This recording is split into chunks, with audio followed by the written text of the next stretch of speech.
जय माता रानी की। नमस्कार प्रिय भक्तजनों, आप सभी को नवरात्रि के तीसरे दिन की ढेर सारी शुभकामनाएं और ढेर सारी बधाइयाँ। नवरात्रि के तीसरे दिन माँ चंद्रघंटा की पूजा करते हैं। आइए जानेंगे माँ चंद्रघंटा की पूजा विधि, मंत्र और क्या महत्व होता है, माता का स्वरूप क्या है।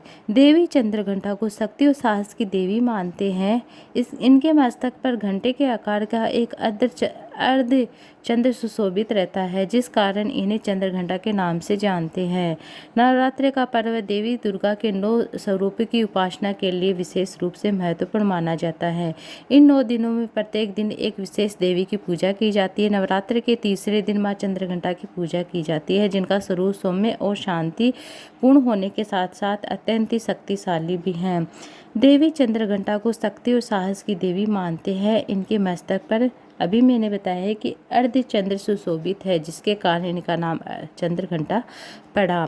शास्त्रों के अनुसार माँ चंद्रघंटा की पूजा करने से साधकों को अलौकिक तेज, वीरता, साहस की प्राप्ति होती है। साथ ही भक्तों को शत्रु भय, मानसिक अशांति जो होती है, सभी प्रकार की बाधाओं से मुक्ति मिलती है। देवी चंद्रघंटा की कृपा से जीवन में सकारात्मकता और आध्यात्मिक शांति आती है।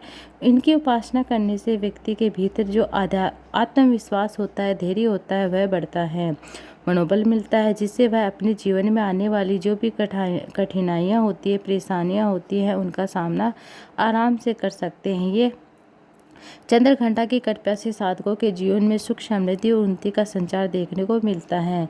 देवी चंद्रघंटा की पूजा नवरात्र के तीसरे दिन प्रातः स्नान करके स्वच्छ वस्त्र धारण करके पूर्ण श्रद्धा के साथ माता के मंत्रों का जाप करते हुए सबसे पहले कलश स्थापना देवी का आह्वान किया जाता है। उसके बाद गंगा जल से देवी की प्रतिमा का अभिषेक, पूजन किया जाता है। फिर माता को पुष्प, अक्षत, रोली, चंदन, धूप, दीप, नैवेद्य, श्रृंगार की चीज़ें चढ़ाई जाती है। देवी चंद्रघंटा को दूध और दूध से बनी हुई चीज़ें अति प्रिय होती है, इसलिए इस दिन दूध से बनी मिठाई का भोग अवश्य लगाए, बेहद ही शुभ माना जाता है। इसके बाद दुर्गा सप्तमी का पाठ कर सकते हैं, देवी की आरती करें।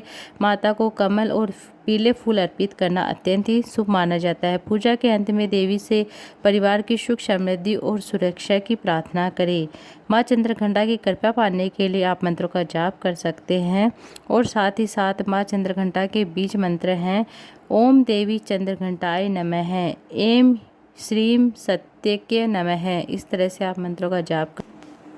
पौराणिक कथा के अनुसार माँ चंद्रघंटा की व्रत कथा। पौराणिक कथा के अनुसार जब महिषासुर ने तीनों लोकों में आतंक मचाना शुरू कर दिया था, स्वर्गलोक में इंद्रदेव को हराकर अपना आधिपत्य जमा लिया था, इसलिए वह स्वर्गलोक पर राज करने की इच्छा पूरी करने के लिए युद्ध करता रहा। तब सभी देवताओं ने, ब्रह्मा, विष्णु, महेश ने, तीनों ने सहायता मांगी। देवताओं की बात को सुनने के बाद तीनों को बहुत क्रोध आता है। क्रोध के कारण तीनों के मुख से एक विकराल ऊर्जा उत्पन्न होती है, उससे एक देवी का प्रादुर्भाव होता है। देवी को भगवान शंकर ने अपना त्रिशूल, भगवान विष्णु ने चक्कर दिया और इंद्र ने अपना घंटा और सूर्य ने अपना तेज दिया, तलवार और सिंह प्रदान किया। इसी प्रकार अन्य सभी देवताओं ने भी माता को अपने अपने अस्त्र शस्त्र सौंप दिए। इसके बाद माँ चंद्रघंटा महिषासुर का वध करती हैं और महिषासुर का वध करने के लिए देवताओं ने माँ का ध्यान किया। इसके बाद देवताओं को महिषासुर ने आतंक से मुक्ति मिल जाती है। ये थी चंद्रघंटा की कथा।